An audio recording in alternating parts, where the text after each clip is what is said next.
신 부실 검증 관련해서 책임을 느낀다, 책임이 있다, 다른 거죠? 큰 차이가 있는지 모르겠습니다만 그러면 책임이 있다 이렇게 하는 의미로 내가 받아들여도 되겠어요? 구조적 문제이고 반복될 수 있는 문제이지만 책임감을 가지고 개선점을 찾겠다는 취지로 이해하시면 되겠습니다. 더 후퇴한 것 같은데 책임을 느낀다보다 아니에요?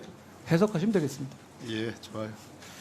법무부 장관이니까 마음은 콩밭에 가 계시지만 법률적 견해를 좀 한번 묻고 시행 얘기를 물어봅시다. 윤석열 대통령이 대일 매국 회교의 외교와 관련해서 우리 대법원이 두 번에 걸쳐서 판결을 내린 건 아시죠? 생각을 해봐야 되겠습니까? 김능환 대법관 판결과 그 이후의 판결. 그런데 예. 윤석열 대통령께서 정부의 입장과 다른 대법원 판결이다 이렇게 얘기를 하셨는데 우리 법무부 장관도 정부의 입장과 다른 대법원 판결이니까 지키지 않아도 된다 이런 생각을 갖고 계십니까?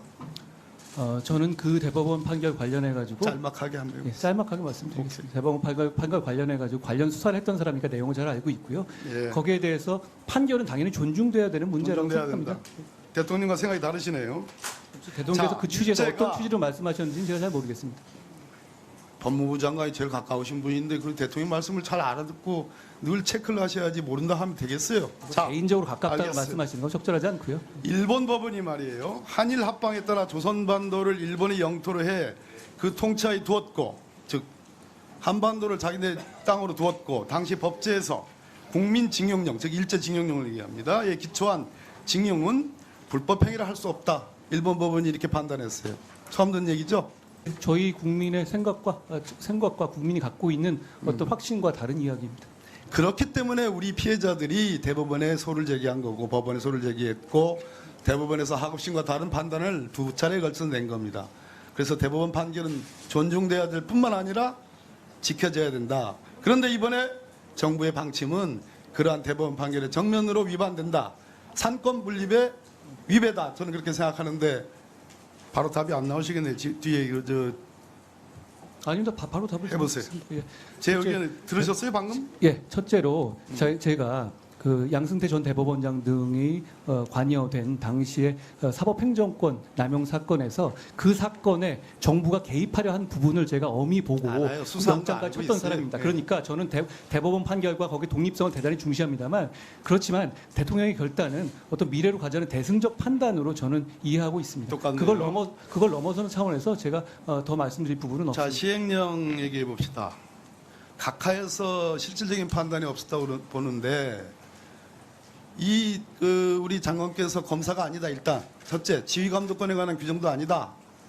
그래서 운동장에 들어와서 축구할 공찰 자격이 없다. 그래서 각하한 거예요. 한 페이지도 안 됩니다. 명확한 이야기 때문에. 말씀드릴까요? 두 번째, 검사들의 권한도 헌법상의 12조에 의해서 그것이 태생되는 수사 기소권이 아니고 그것은 국회가 만드는 법률에 의해서 잉태되는 권한에 불과하기 때문에 그것은 어느 기관에 특정할 수도 없는 것이고 입법으로 얼마든지 자유롭게 조정할 수 있다는 것이 이번 헌법재판소의 의견입니다. 알고 계시죠? 제가 말씀드릴까요? 예. 그러세요.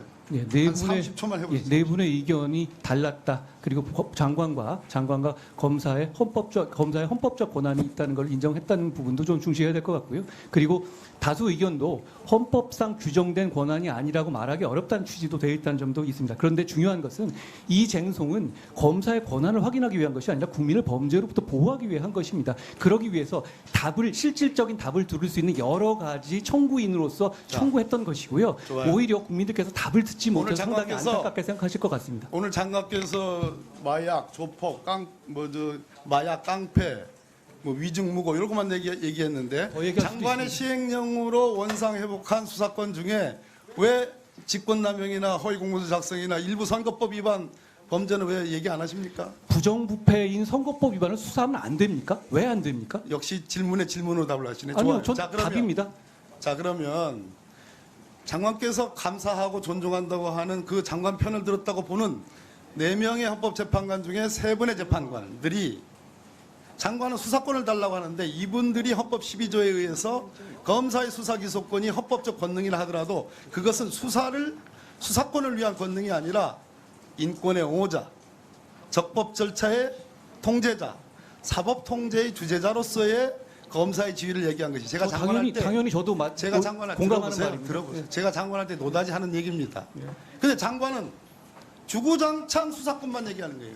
우리 수사의 칼을 달라. 수사의 칼을 갖고 있는 다른 기관에 대해서 검사가 인권보호기관으로서 어떻게 사법통제를 하겠다는 얘기는 한마디도 없고 칼만 달라. 칼만 달라. 남이 든 칼을 제대로 쓰고 잘못 쓰면 안 된다라고 엄히 따져 물어야 될 검사의 지위를 헌재가 확인했는데 우리에게 칼을 주시오. 칼을 주시오만 반복해서 얘기하는 겁니다.